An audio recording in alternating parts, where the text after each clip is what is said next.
KPBS On Demand is supported by UC San Diego's Art Power, presenting cellist Joshua Roman, performing from his album Immunity, alongside music by J.S. Bach and more. Sunday, June 22nd at UC San Diego's Epstein Family Amphitheater. Reserve your tickets at artpower.ucsd.edu. Good morning, I'm Debbie Cruz. It's Tuesday, January 9th. More pay for construction workers in the South Bay. More on that next, but first, let's do the headlines.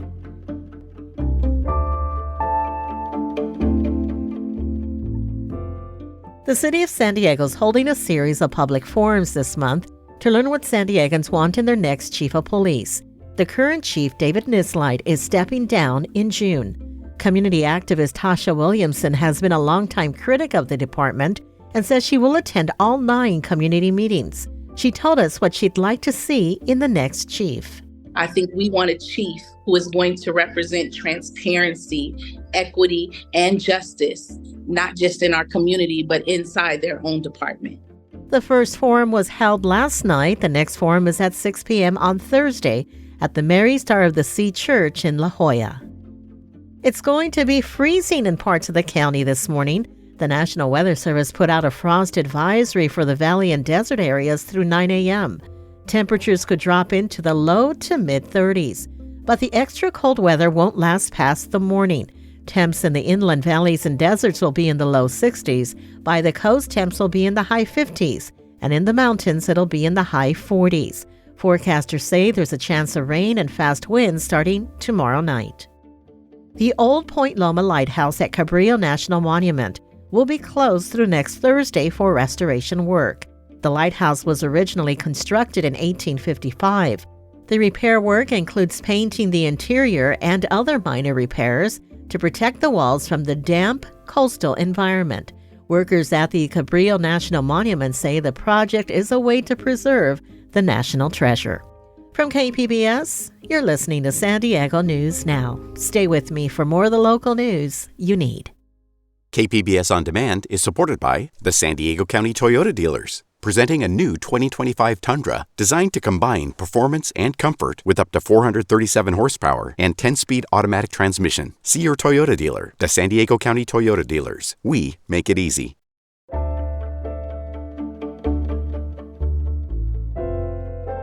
Construction workers' unions made big gains in the South Bay last year. Reporter Corey Suzuki says the shift came during a year of labor victories nationwide. Some called it the year of the union. In 2023, more than 500,000 workers went on strike across the country. Airline pilots, auto workers, nurses, and delivery drivers all won stronger contracts. In the South Bay, it was construction workers who made some of the most significant gains. National City and Chula Vista both passed new laws supporting project labor agreements, deals that will require more union workers on big construction projects that get public funding. Organizers say the South Bay has some of the highest rates of union membership in San Diego County. Ricardo Sanchez represents the local carpenters union and spoke at the National City Council in November. It's just having a better job, wages, and benefits for anybody that they deserve. Everybody deserves to live good and at the end of the day, enjoy their retirement. The new laws faced some opposition in Chula Vista. Mayor John McCann voted against the city's ordinance. He worried it could make it harder to build affordable housing. We are in a housing crisis, and we need to make sure that we're decreasing as much as possible to make sure that people can realistically live in the city of Chula Vista. Chula Vista is still negotiating the final terms of its agreement with the county's construction unions. Corey Suzuki, KPBS News. A new state law aims to increase safety at intersections by using a method called daylighting. But Metro reporter Angie Bowen says it's unclear whether the city of San Diego will enforce the law. It's early morning outside Garfield Elementary School in North Park. Parents are walking their kids to school, and many of them look nervous as they cross the street. Cars are parked right up next to the crosswalks, and that can make it hard for drivers to see what's coming. If we're going to keep everyone safe, we're going to need to daylight the intersection to create that clear visibility. Jason Vance lives in the neighborhood and is eager for San Diego to implement AB 413. The law took effect on January 1st, prohibiting parking within 20 feet of a crosswalk. That gives drivers a much wider view as they approach intersections. Still, any law is only as good as its enforcement, and Vance says the police seem uninterested in enforcing existing laws that prohibit unsafe parking within crosswalks or bike lanes. So this daylighting bill, I'm a bit nervous that the city isn't going to take it seriously.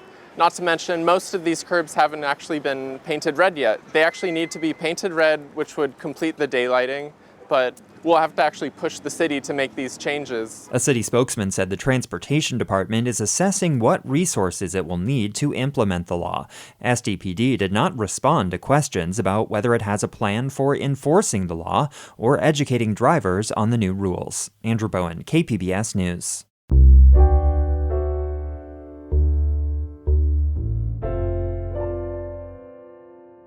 Millions of bees held in a San Diego sanctuary died suddenly last fall in the county, and at first, no one was sure why. Reporter Jacob Ayers says now there are some answers. Roughly 3 million honeybees died at the San Diego Bee Sanctuary over a few days last September. Now, the San Diego County Department of Agriculture says the bees tested positive for a toxic dosage of fipronil, a chemical usually used to control insects like ants and termites. But the source of the chemical is unknown. Paul Gunn is co-owner of the sanctuary. It's kind of nice to know what it was.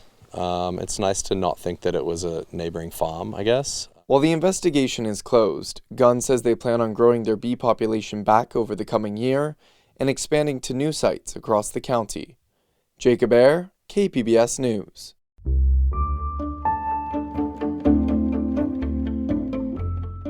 If you drive east to the end of the 125, you'll probably see the mushroom-shaped water tower painted with silvery clouds.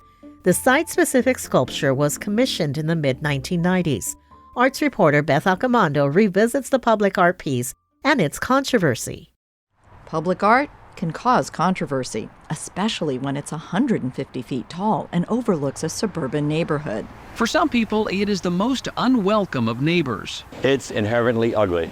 It's really an unforgivable monstrosity. It is a rust bucket in no uncertain terms. A monstrous blight on our environment. Back in the 1990s, that was some of the community reaction to the Helix and Padre Dam Municipal Water District's mushroom-shaped water tower and its shiny clouds.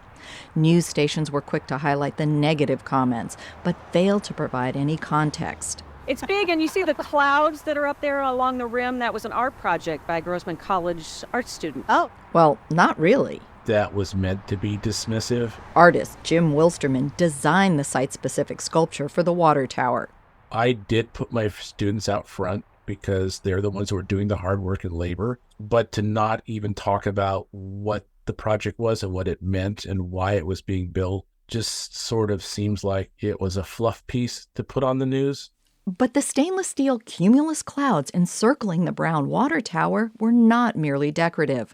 Water has always been an important issue to Wilsterman, and he wanted to remind people where our water comes from, whether it's clouds bringing rain or a water tower. People here, they see green, they see lawns, they see trees. They think this is the way things are. A decade or two later, here we are with a water shortage. That's what this was about, to try to make people think about where our water comes from. Helix Water District agreed, says Director of Engineering Timothy Ross. We knew this tank was going to be seen for miles and miles around, and so we wanted to make it a feature and not a distraction from the environment. And so one of the reasons we decided to engage an artist on this project and make a public art piece is because this really is a unique tank for our system. I personally really think it's a very creative, and I think this tank is unique. It was meant to be unique. Unique in that it's 2 tanks in one, using hydraulics to serve 2 water districts, and it was designed to never need exterior maintenance. What it's doing is it's oxidizing the exterior, and this tank will never need to be recoated or maintained over the next 2 centuries that it's actually going to be in service. So it's a very practical application, but we also thought there's an opportunity to make it a feature and break up all that big brown metal with something that stands out. Wilstermann suggested a trio of designs that were pitched to the community. Residents overwhelmingly chose the clouds. Wilstermann explains that the clouds, some as big as 14 by 35 feet, were then constructed out of stainless steel. To do the finish, we took the stainless steel and we brushed it to get the optical illusion that there's three-dimensional billows. Then overlaid that with perforated stainless steel, which creates kind of a shadow effect. The intent is that the closer you get, the more three-dimensional and beautifully detailed they become. Wilstermann weathered a lot of criticism for his art, but feels vindicated by the kids who grew up in the neighborhood and ended up at nearby Grossmont College where he taught. And when they found out that I was the artist that did that, they were like, that was the coolest thing that ever happened to my neighborhood when I was growing up. Because it stimulated my imagination. I wanted to know why it was there. It reminded me of the clouds over the mountains, which is basically what the story we were trying to tell. And sometimes we just go up there just to look at them. The next time you see that huge, brown, mushroom-shaped water tower, think about both what a marvel of engineering it is and what the art is trying to convey about who we are and where we live. Beth Accomando, KPBS News. That's it for the podcast today. As always, you can find more San Diego news online at kpbs.org. Tomorrow, I'll be speaking with our KPBS education reporter about the changes to the FAFSA application process and some new laws when it comes to college tuition. Plus, as always, we'll have the day's top stories. I'm Debbie Cruz. Thanks for listening and have a great Tuesday.